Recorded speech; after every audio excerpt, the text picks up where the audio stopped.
presidente, senhores vereadores, eu não ia adentrar no tema agora, porque eu também tenho um grande expediente, mas eu preciso falar, já que a gente falou na questão do IPAM, a gente não pode passar batido pela situação que aconteceu no IPAM. Eu entendo que o projeto é uma outra situação, eu entendo que a gente tem uma discussão ali sobre a questão do orçamento, mas a gente tem que falar das prioridades do IPAM. E aqui eu quero parabenizar o Gustavo por ter mantido pelo menos a comunicação imediata com a gente. Assim que eu verifiquei a questão da publicação do edital, eu já entrei em contato com ele para perguntar o que tinha acontecido. Porque a criação de um CC para a comunicação da farmácia do IPAM, que vende para funcionário público, né, somente, eu achei um absurdo. E mais ainda a questão da remuneração do diretor-presidente da farmácia. E não digo que é um pequeno reajuste, porque é 10 para 18.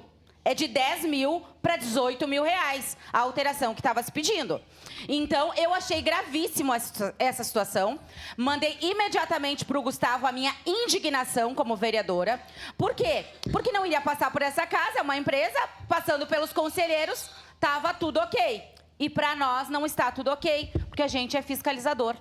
Então, o Gustavo, de imediato, disse que tinha uma reunião com o prefeito pela manhã, e que me daria um retorno em seguida, né, assim que ele saísse da reunião, e parabenizar o prefeito Odiló por ter retirado esse edital de convocatória para esta pauta e ter provocado outras pautas que daí sim seriam prioridades. Mas aqui eu quero falar uma situação que o vereador Libardi falou. A gente tem que saber o que a gente está assinando também. Apesar de ele ter tido uma comunicação muito rápida, o Gustavo, comigo, e ser servidor, ser uma pessoa séria, né, passou todas as informações, porém, ele precisa saber. Não pode, simplesmente, o diretor-presidente da farmácia do IPAM sugerir a pauta e ela virar o edital no Diário Oficial extra.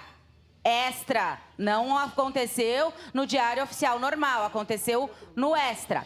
Então, ele me disse, a pauta foi vinda pela farmácia. Eu disse, tá, o diretor-presidente da farmácia decide aumentar o seu próprio salário, colocar em pauta e tá tudo bem?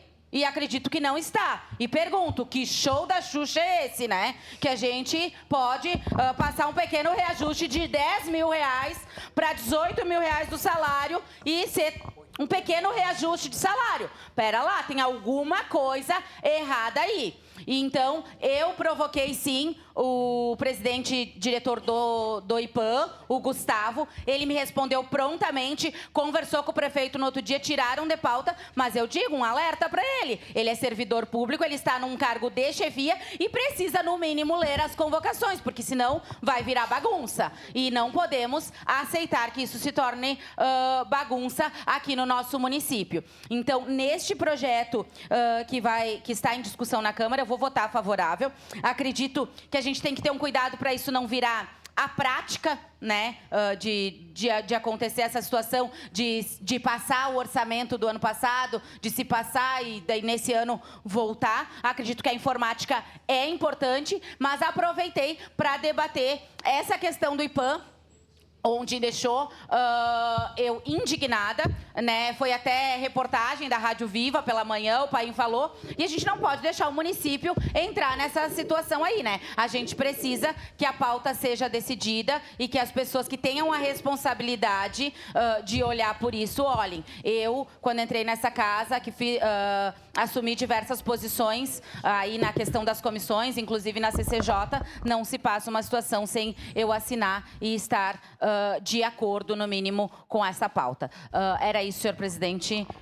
Uma parte, vereador Iago. Não... Bem rapidinho, só parabenizar a postura da vereadora, dizer que é um orgulho ter uma vereadora com tanto culhão e tão ativa na oposição, que me ligou na noite logo que ficou sabendo desse aumento que eles iriam se autodar aí, né? E parece que alguém acabou caindo lá na sala, esbarrou num botão e o botão queria criar uns cargos a mais e um aumento do nada, assim. Então é um negócio muito rápido. Queria que eles tivessem esse mesmo empenho para fazer a máquina pública andar, coisa que a gente não vem observando nas últimas semanas. Então, gostaria de elogiar o Gustavo, que respondeu.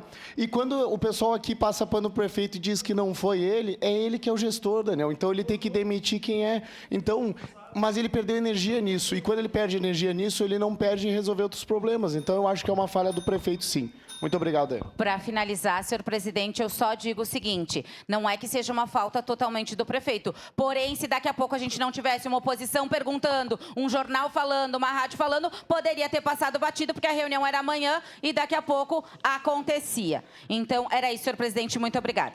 Obrigado, vereadora.